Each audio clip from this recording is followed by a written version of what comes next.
Albert, bakit ka nagtiwala sa akin? Nasa online mo na ako nakilala. Kasama natin ngayon guys, sa House of Franchise, si Albert, at saka yung wife niya, Sherry, tama?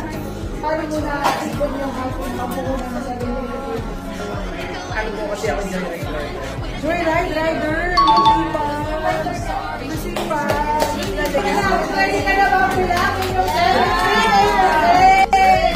Grabe, nakaka-proud! Tagal mo ng 10,000 products ko.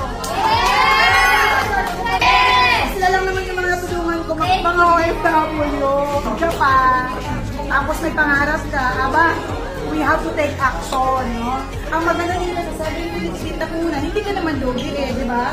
Kasi may produkto ka, may website ka, at may magandang coach ka pa, joke lang. Paisapin natin, no one left behind, basta willing ka magpag-guide, nandito kami para i-guide ka. Libre yung mga training, at pwede mo siya i-access anytime, anywhere. Same with the business.